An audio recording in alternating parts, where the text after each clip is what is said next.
Is your car safe on campus? Jordan Hardy brings us the latest numbers for car thefts on campus. Hanukkah begins tonight and Thanksgiving is tomorrow. Are you ready for the holidays? We will bring safety tips on cooking and travel. We will also have visiting professor Robert Bellamy on set for an interview. All that and more right now, it's Studio G.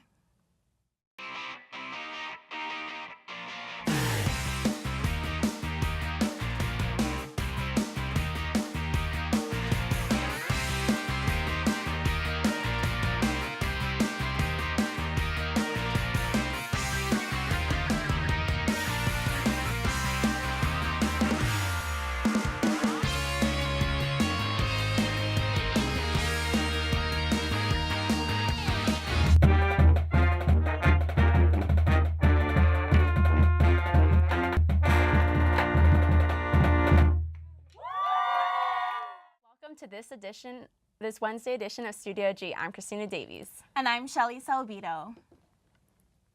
Imagine heading out to your car after class to discover that your car has been stolen. Reporter Jordan Hardy has a story on car theft at UNLV.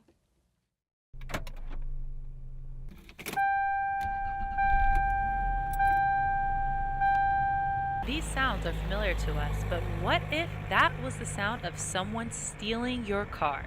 According to UNLV police, 4 cars and 24 vehicle-related incidents have taken place on campus this semester. 3 of the 4 cars stolen were in open lots, but one of the vehicles was in the Tropicana parking garage. UNLV Public Information Officer Paul Velez explains why a theft may want to steal a car. For parts and for joyrides. There's really no definitive reason we can put our finger on for why we've had 4 in the last couple of months as opposed to none, before that. 2 were recovered. Metro recovered them in not too far away from here. So, and I'm not sure if there were any parts removed, but they didn't get too far with them. So, police are doing their part by constantly patrolling campus to help prevent theft. But UNLV students are still not convinced their cars are safe. I always feel like I left it unlocked, so I have to go back, double check it, just because I don't want my stuff getting stolen. And sometimes even if I see some of my stuff outside, I try to put it in my trunk, just so my car isn't one of those cars that gets stolen.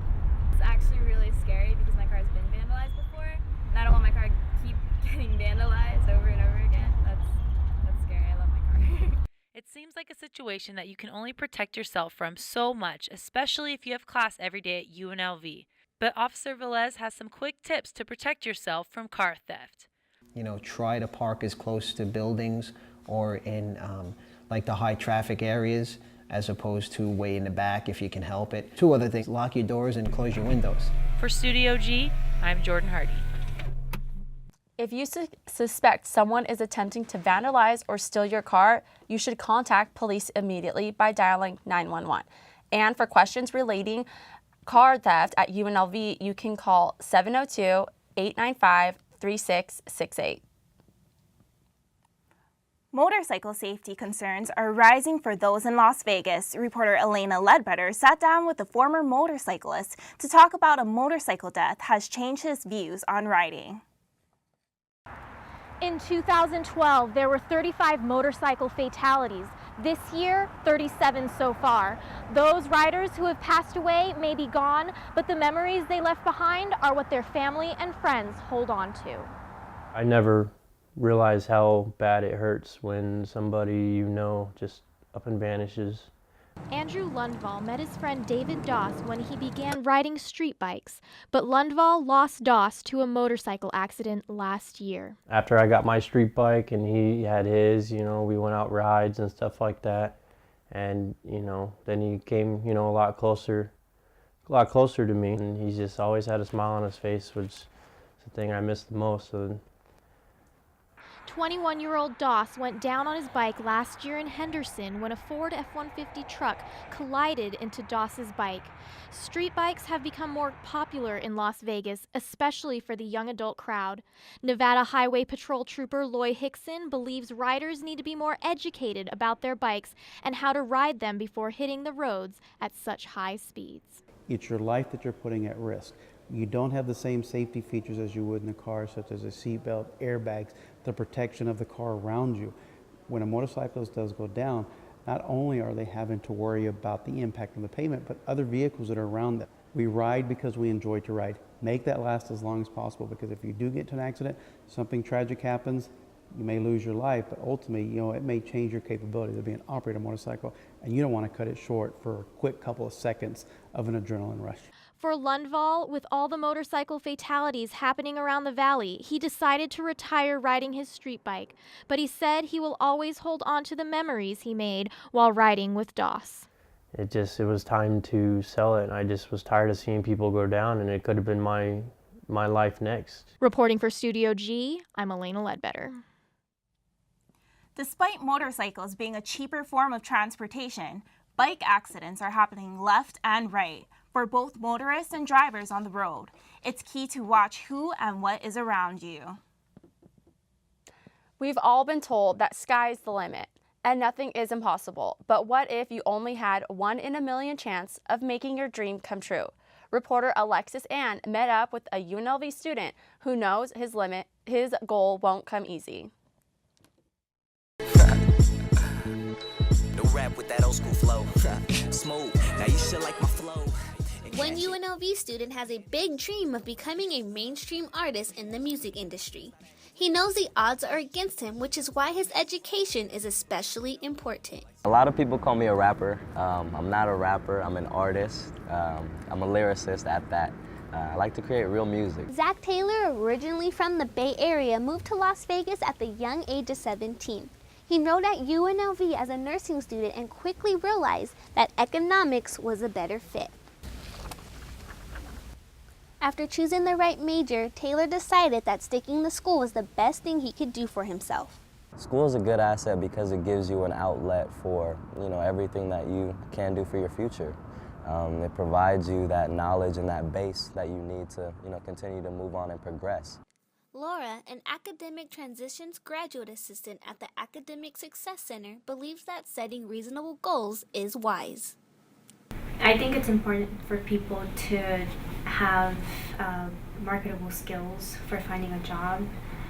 Even if that dream doesn't work out, they can have alternatives. Although Taylor's current focus is school, he believes that he can make a difference in the music industry.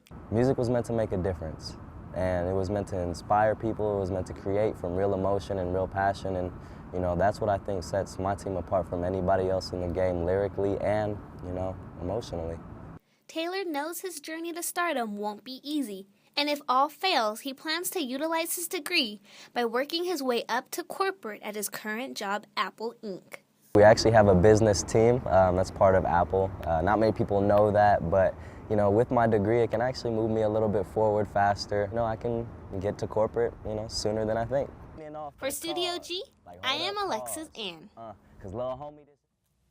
No dream is too big, but realistic goals have a better chance of working out in the long run.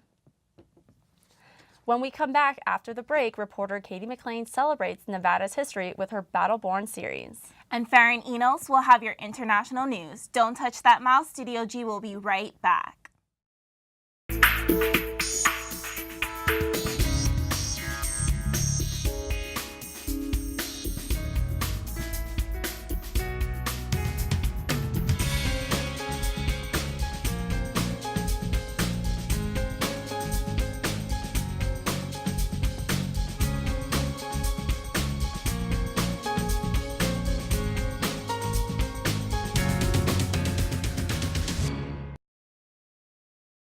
All means Nevada to me. Museum tells the story, not so much of the technical aspects of the dam, but it tells the story of the people that came here to build it.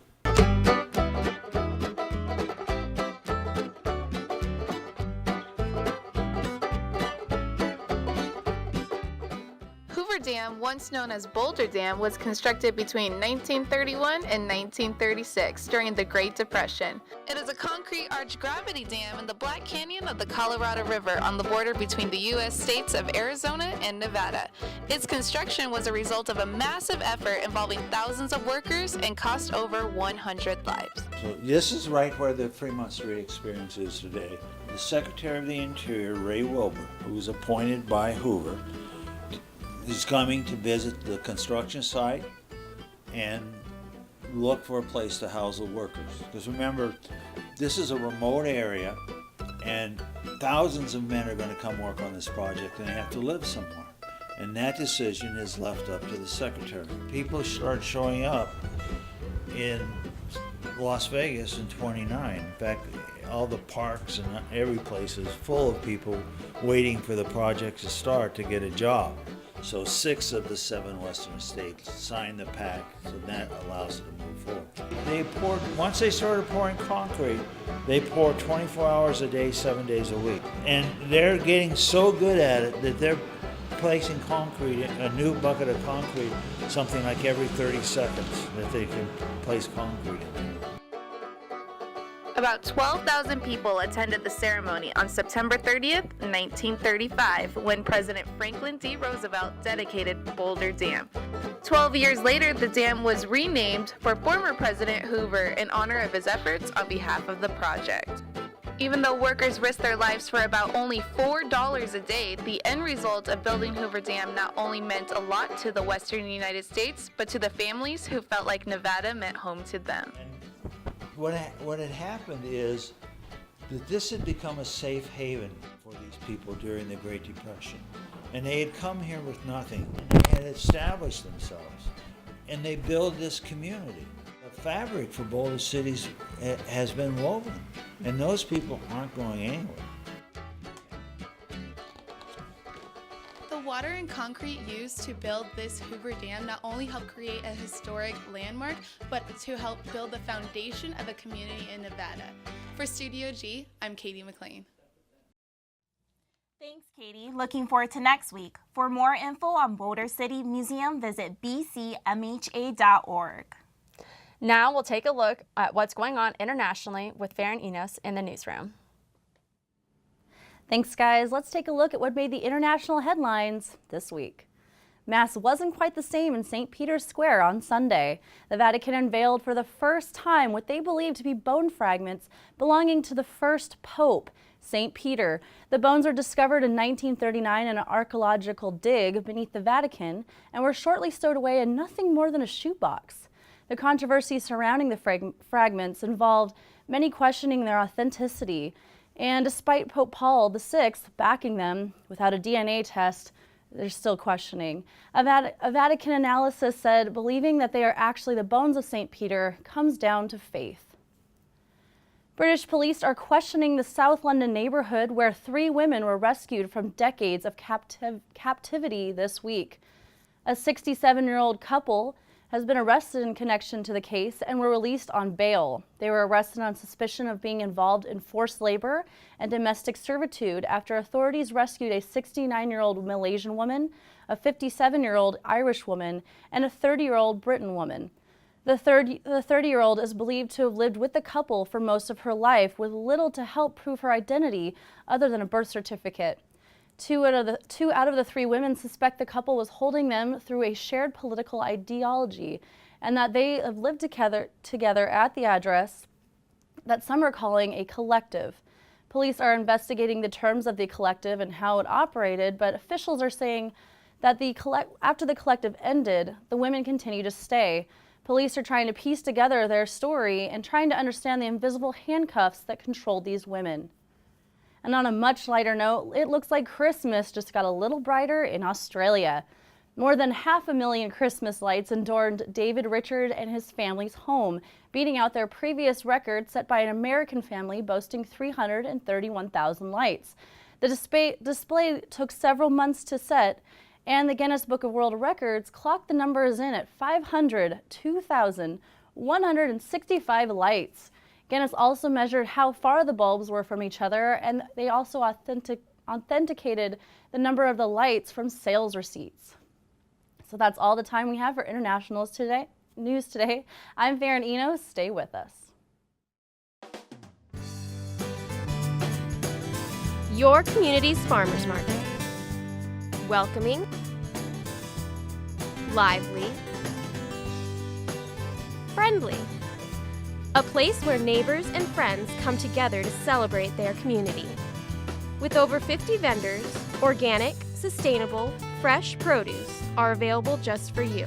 Support and buy local at Fresh 52. As the holidays approach, travel increases and weather is always a factor. A deadly blast of wintry weather is threatening to disrupt travel plans for millions of Americans this Thanksgiving. 25 million people are traveling by air this holiday, up 1.5% from last year. As the holiday travel ramps up, a perfect storm of foul weather and increased traffic making for treacherous conditions on the roads and frustration in the airports. A massive Arctic front is moving across the country, wreaking havoc in the Midwest and putting the East Coast on alert. A dozen deaths, over 100 car accidents so far, just as millions of Americans prepare to head home for Thanksgiving. Now we will send it over to China Green with the most up-to-date weather conditions.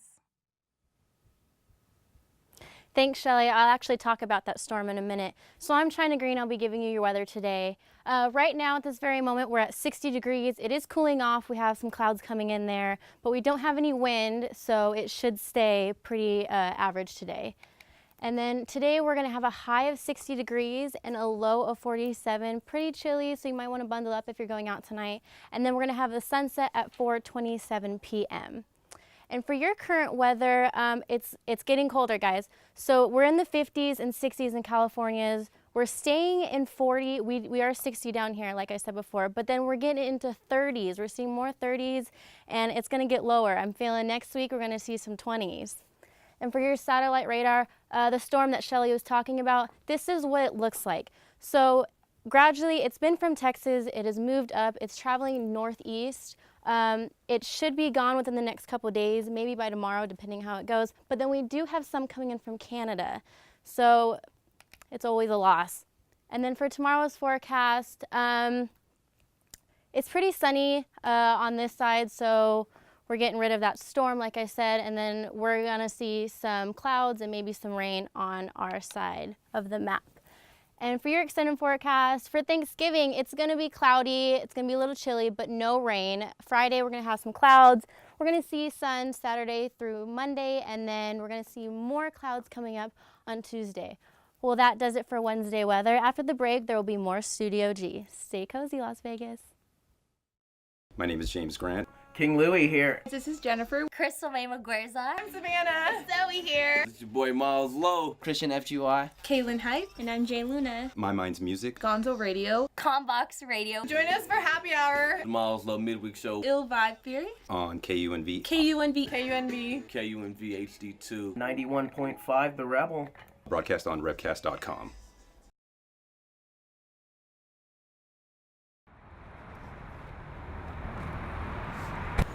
You drinking tonight? Nah, not tonight. Well, give me a couple beers.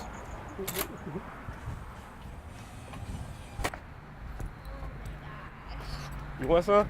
No, stop. Come on, just Stop. take a drink. No. It's just a drink. I have to drive us home. Can I'm you even good. walk in a straight line? Yes, want me to show you? Oh, yeah, you're good. Man, what are you talking about? I got this. Just give me the keys, please. I ain't drunk though. Welcome back from the break. Today we're talking with my professor, UNLV's visiting professor, Dr. Rob Bellamy. Thanks for joining us. Glad to be here. So, what do you think about UNLV so far? You're a visiting professor from Duquesne. You also spent 23 years there. What's I it like in have. Vegas?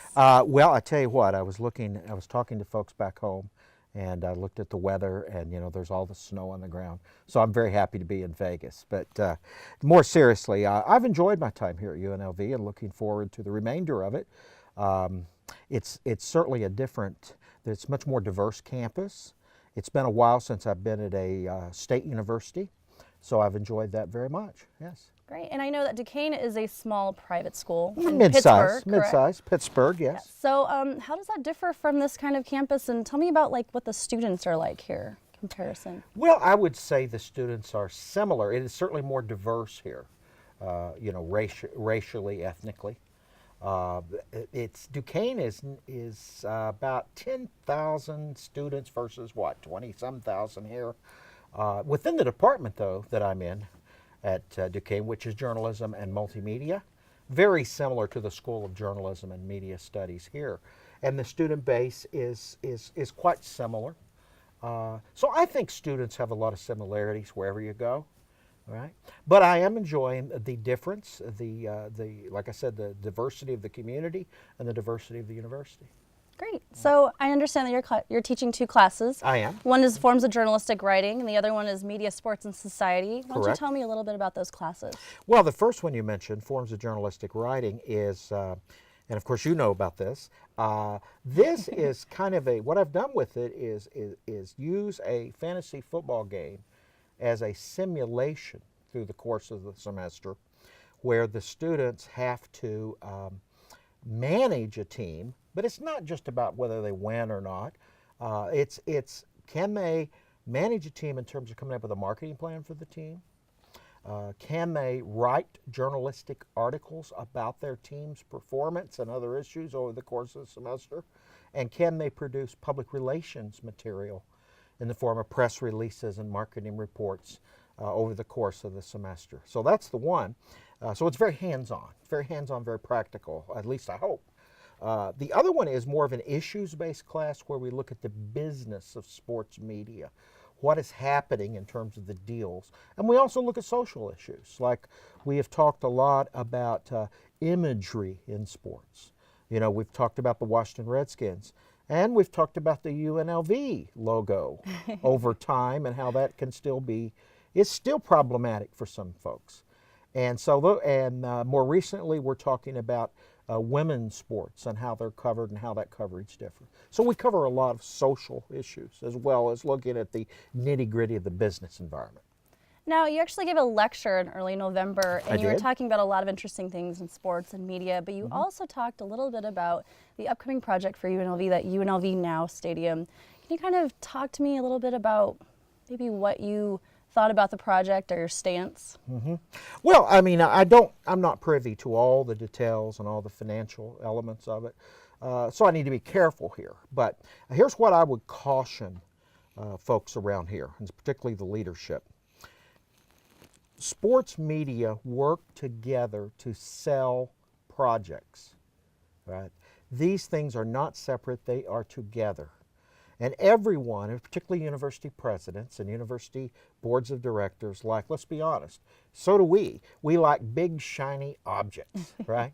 So when people talk about giant football stadiums and this and that, that's all well and good, but we have to remember a few things.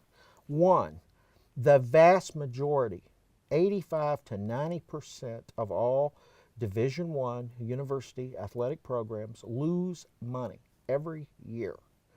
So this idea that all of a sudden there'll be all this money flowing in is not necessarily true. In fact, the odds are strongly against that happening. Now, is this a reason not to do this project? No, I wouldn't say that. But I think ever who's in charge has to look at the data and make realistic judgments of whether the psychic value is worth it. Because financially, the chances are this will not make money. It will lose money. Last question then, yes or no on the stadium? I'm going to take a pass. All righty, well that does it.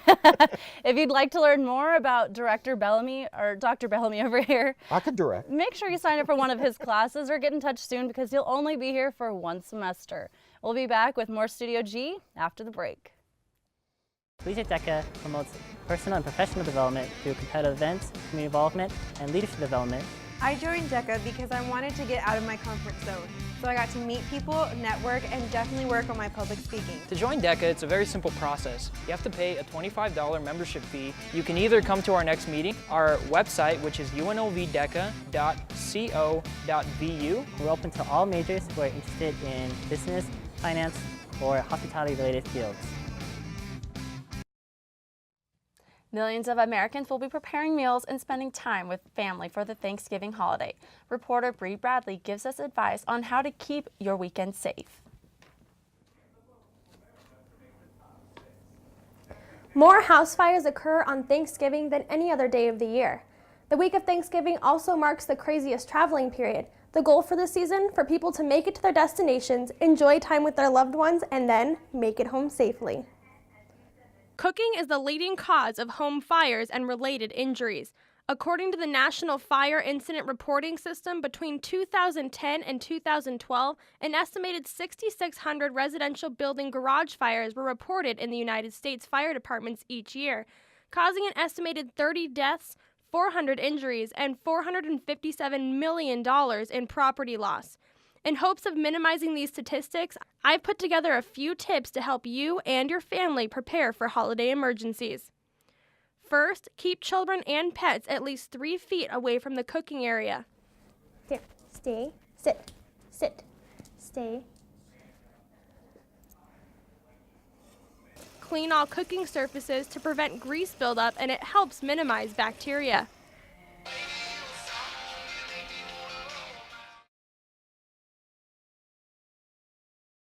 Stay in the kitchen while frying, grilling, or broiling food.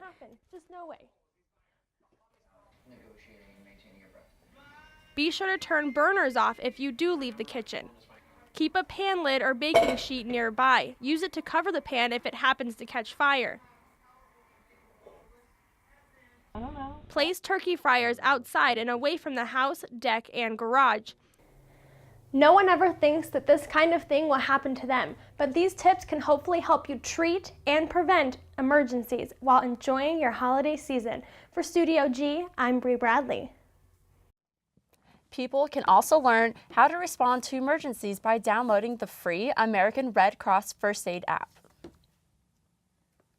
Many students will be leaving campus today and preparing for holiday festivities.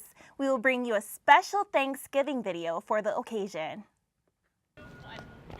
Hello, Las Vegas. Elena Ledbetter and Honey Love here. And we're on the campus of UNLV to find out what students are thankful for this Thanksgiving season. Honey, what are you thankful for? I'm thankful for my daughter. What are you thankful for? I'm thankful for family, friends, and of course food, triple F. She's a foodie. I'm thankful to be healthy, have a great family that's all healthy, and friends that are amazing. My teacher just allowed me to take my exam on next week instead of today because I didn't study. Everything. Definitely my family and my siblings. Being able to come to college. Friends and the support that I have from family. Being able to wake up every day. I'm thankful for all the friends I met at UNLV. Being able to eat every day, Friends and family, having the opportunity to go to college and do well and succeed in life. What are you thankful for? Extra credit. Extra credit. What are you thankful for? My friends. And how about you over here? Everyone here. Oh, that's so sweet. Let's all love each other. Come on, girl. Well, you heard it from us, Las Vegas. I'm Elena Ledbetter. And I'm Honey Love, reporting for Studio G. Happy Thanksgiving. Get out of my shot. Yo, get out of my shot. I think we should have Thanksgiving every day. I know, people are just so thankful for everything. I think we should just be thankful every day of the year. That's right. All right, well, that's all the news we have for you on this edition of Studio G. I'm Christina Davies. And I'm Shelly Salvito. Have a great holiday, Las Vegas.